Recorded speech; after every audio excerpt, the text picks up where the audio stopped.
फलटण येथील डॉक्टर संपदा मुंडे यांच्यावर झालेल्या अत्याचाराच्या घटनेच्या निषेधार्थ छत्रपती संभाजीनगर शहरातील घाटी रुग्णालयातील मार्ड संघटनेच्या वतीने आज काळ्या फिती लावून काम करण्यात आले। या आंदोलनादरम्यान डॉक्टरांनी आपल्या दैनंदिन कामकाजावर परिणाम होऊ न देता प्रातिनिधिक स्वरूपात काळ्या फिती लावून सेवा सुरू ठेवली। मात्र त्यांनी शासनाकडे डॉक्टर सुरक्षेसाठी ठोस उपाययोजना करण्याची मागणी केली आहे। यावेळी मार्डच्या डॉक्टरांनी काही मागण्या मान्य केल्यात। यामध्ये डॉक्टर संपदा मुंडे प्रकरण फास्ट ट्रॅक कोर्टात चालवावे, या प्रकरणाची SIT मार्फत तपास करावा, मुंडे यांच्या कुटुंबाला नोकरी आणि 5 कोटी रुपयांची आर्थिक मदत द्यावी, तसेच राज्यातील सर्व सरकारी आणि खासगी डॉक्टरांच्या सुरक्षेसाठी कठोर कायदा तातडीने लागू करावा। मार्डच्या पदाधिकाऱ्यांनी सांगितले की डॉक्टर संपदा मुंडे यांच्यावर झालेली क्रूर हिंसा ही वैद्यकीय क्षेत्रासाठी कलंका समान आहे। जर सरकारने डॉक्टरांच्या सुरक्षेसंदर्भात तात्काळ ठोस पावले उचलली नाही तर राज्यभर तीव्र आंदोलनाचा इशारा यावेळी देण्यात आलाय।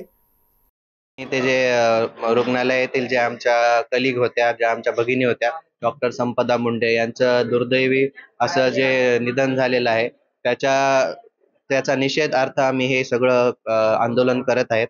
तर आमचं आंदोलनाचं स्वरूप असं आहे की आम्ही पहिले संक्षिप्त रूपाचं आंदोलन करत आहोत। आम्ही 2 दिवसापूर्वी एक कॅन्डल मार्च सगळ्या गव्हर्नमेंट मेडिकल कॉलेजमध्ये केलेलं आहे। त्याच्यानंतर आज काळी फीत बांधून आम्ही रुग्णसेवा आम्हाला तत्काळ बंद करता येत नाही, तर आज फक्त निषेधार्थ काळी फीत लावून आम्ही रुग्णसेवा चालू ठेवलेली आहे। त्याच्यानंतर आता शनिवारी आणि रविवारी आम्ही सोशल मीडियाचा उपयोग करून आणि तसेच लोकांमध्ये जनजागृती करण्यासाठी सोशल मीडियाचा वापर, तसेच रांगोलीद्वारे त्यांना आम्ही उपदेश करणार आहेत आणि पोस्टर्स वगैरे लावून आम्ही सगळ्या रुग्णालयात जनजागृती करणार आहेत।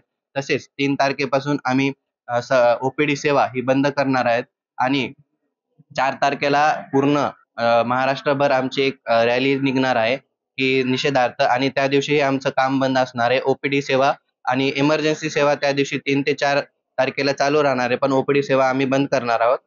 तर जर आमच्या मागण्या त्वरित मान्य नाही केल्या तर ह्या जे आंदोलनाचं स्वरूप आहे ते आम्ही तीव्र करण्याचा विचार करू। आमच्या मागण्या अशा आहेत की जे आमच्या भगिनी आहेत त्यांची जी केस आहे ती फास्ट ट्रॅकमध्ये चालवण्यात यावी। दुसरी मागणी अशी आहे की SIT चौकशीमध्ये त्यांना केस ती देण्यात यावी। तिसरी मागणी अशी आहे की त्यांचे जे त्या आपल्या घरच्या करता धरता होत्या, तर त्यांच्या घरच्यांना एक कंपन्सेशन म्हणून 5 करोड रुपये व त्यांच्या घरी जे इलिजिबल असतील त्यांना सरकारी नोकरी देण्यात यावी। आणि डॉक्टरांसाठी एक डॉक्टर प्रोटेक्शन ऍक्ट असा एक नियम काढावा, म्हणजे लॉ त्यांनी बनवावा, जेणेकरून इथून पुढे अशा घटना होणार नाही। माझं नाव डॉक्टर स्वप्नील केंद्रे, मी जनरल सेक्रेटरी सेंट्रल मार्ड, महाराष्ट्र राज्य।